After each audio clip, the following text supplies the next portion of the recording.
Oke, kita lanjutkan slide 8B ya, yaitu mengenai limit dan kekontinuan. Nah, kita review lebih dulu mengenai limit gitu ya. Tentunya kita review ini untuk limit satu peubah ya, karena ke depan ini nanti kita akan bahas mengenai limit dari fungsi dua peubah atau tiga peubah ya. Jadi untuk fungsi yang peubahnya lebih dari satu. Nah, misalkan fx sama dengan 2x fx sama dengan x kuadrat dikurangi x gitu ya, dibagi 2x ya, seperti ini ya. Untuk x mendekati 0 untuk x mendekati 0, maka kita bisa cari nilai limit x mendekati 0 dari fx ini gitu ya. Nah, kita bisa pakai cara L'Hopital ya, ataupun kalau bukan L'Hopital ya bisa difaktorkan gitu ya. Jadi ini x-nya kan bisa kita keluarkan, x kali x min 1 ya, dibagi 2x. Nah, kemudian x-nya kan tereliminasi ya, x per x gitu ya. Maka untuk x mendekati 0 diperoleh x minus 1. Jadi minus 1 per 2. Gitu ya. Sedangkan kalau kita pakai L'Hopital, nah L'Hopital ini berarti kan turunan dari pembilang dibagi turunan dari penyebut. Dan gitu ya.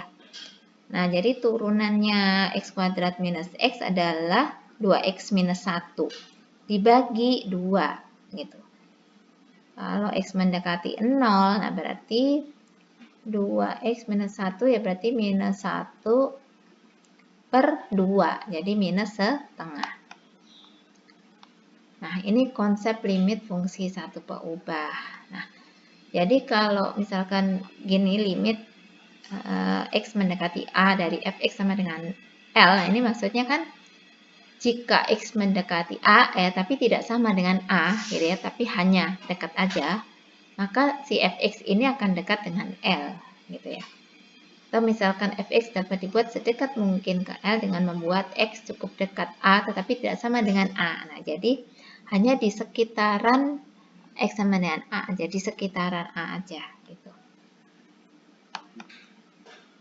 Nah, limit fungsi dua peubah. Nah, ini analog dengan fungsi satu peubah ya. Jadi misalkan si titik tersebut x0 y0 gitu ya. Karena ini kan dua peubah ya. Jadi peubahnya ada dua yaitu x dan y. Misalkan x y ini mendekati x0 y0 gitu. Nah, berarti kalau kita cari nilai limitnya, itu berarti kan kita cari nilai fx y ini di sekitar x0 y0, tapi bukan di x0 y0-nya sendiri gitu, tapi di sekitar dia gitu. Nah, menyatakan jika diberikan sembarang bilangan epsilon lebih dari 0 terdapat del lebih dari 0 demikian hingga fx y memenuhi selisih dari fx y dan L atau mutlak dari fx y minus L ini kurang dari epsilon, di mana jarak antara xy dan x0 y0 memenuhi seperti ini, ketidaksamaan ini. Atau akar x dikurang x0 kuadrat ditambah y dikurang y0 kuadrat yang nilainya antara 0 sampai delta, antara 0 dan delta. Nah, ini sebetulnya merupakan formula jarak dua titik gitu ya. Nah, jadi jarak dua titik antara xy dan x0 y0 itu diformulasikan pakai ini. Kalau kita gambarkan, nah seperti ini. Jadi ini domainnya ya. Kalau kita bicara domain, berarti kita bicara variabel x dan y. Kalau kita bicara range, berarti kita bicara z gitu. Nah, misalkan titik ini X0, Y0. Nah, ini satu titik. Nah, berarti yang di sekitaran dia itu berupa suatu lingkaran. Ada tak terhingga titik yang mengelilingi titik X0, Y0. Nah, kalau si titik itu di sekitar X0, Y0, nah maka F-nya ada di sekitaran L. Yaitu dari L minus epsilon sampai L plus epsilon. Seperti itu. Gitu ya. Nah, sebetulnya ini konsepnya sama dengan konsep limit fungsi satu peubah.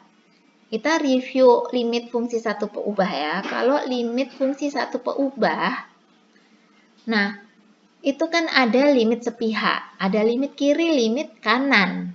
Karena Y sama dengan Fx itu kalau digambarkan kan berupa suatu garis atau kurva. Nah, sehingga kalau ada titik yang berada dalam garis atau kurva tersebut, maka yang ada di sekitar titik itu hanya ada dua titik, sebelah kiri dan sebelah kanannya, gitu. Makanya hanya ada limit kiri dan limit kanan. Nah, sedangkan untuk fungsi dua peubah, karena Z itu sama dengan fungsi XY, itu kalau digambarkan adalah suatu permukaan. Nah, berarti kita lihat nilai di permukaan tersebut di sekitar X0, Y0 itu berapa nilainya? Sama tidak nilai di sekitaran X0, Y0 itu, gitu. Kalau semua nilai di sekitar titik ini itu sama, nah berarti dikatakan Fxy ini mempunyai limit untuk Xy mendekati X0, Y0, gitu. Tapi kalau ada satu aja, misalnya satu aja di sini gitu yang nilainya beda, nah berarti tidak punya limit, gitu ya. Nah, kalau kita gambarkan tuh bisa seperti ini juga gitu ya. Jadi ini misalkan si titik X0, Y0 tadi gitu ya. Atau mana sih? Oh, yang ini ya. X0, Y0. Nah, bagaimana cara mencari limit dari fungsi dua peubah ini? Nah, berarti kita harus menggunakan pendekatan garis yang melalui titik X0, Y0 tersebut. Misalnya X0, Y0-nya di sini. Nah, berarti kita cari banyak garis yang melalui titik ini. Gitu. Nah, itu berarti itu nanti kita gunakan masing-masing garis tersebut sebagai pendekatan untuk mencari nilai dari limit Fxy untuk Xy mendekati X0, Y0 itu. Gitu ya. Oke. Nah, kemudian mengenai sifat-sifat limit fungsi dua peubah, ini sebetulnya analog dengan sifat-sifat limit fungsi satu peubah, gitu ya. Nah, jadi jika limit Fxy sama dengan L1, misalnya ya, untuk Xy semuanya mendekati X0, Y0.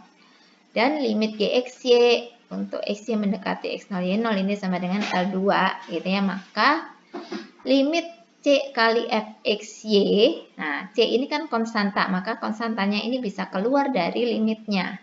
Jadi sama dengan C L1. Nah, kemudian sifat yang berikutnya, limit dari jumlah fungsi Fxy tambah Gxy. Nah, ini sama dengan jumlah dari nilai limit kedua fungsi tersebut. Nah, jadi L1 ditambah L2. Demikian juga dengan selisih. Ya, jadi limit dari selisih fungsi sama dengan selisih dari limit kedua fungsi tersebut. Nah, begitu juga dengan limit dari hasil kali fungsi. Misalkan limit dari Fxy kali Gxy. Nah, berarti sama dengan hasil kali dari limit kedua fungsi tersebut, yaitu L1 kali L2. Nah, begitu juga limit dari hasil bagi fungsi. Nah, cuma untuk hasil hasil bagi fungsi, jangan lupa penyebut ini tidak boleh sama dengan 0. Nah, sifat berikut limit dari fungsi XY pangkat N. Nah, berarti sama dengan L1 pangkat N. Ya. Nah, begitu juga untuk yang limit dari akar pangkat N dari fxy. Nah, ini kita lihat N-nya itu bilangan bulat positif aja atau N-nya bilangan genap, gitu ya. Nah, kalau N-nya bilangan genap, maka L1 harus lebih dari 0, gitu ya. Ini karena sesuai dengan secara aljabar ya di dalam akar ya, akar pangkat genap. Nah, itu kan harus lebih dari sama dengan 0. Kan gitu ya.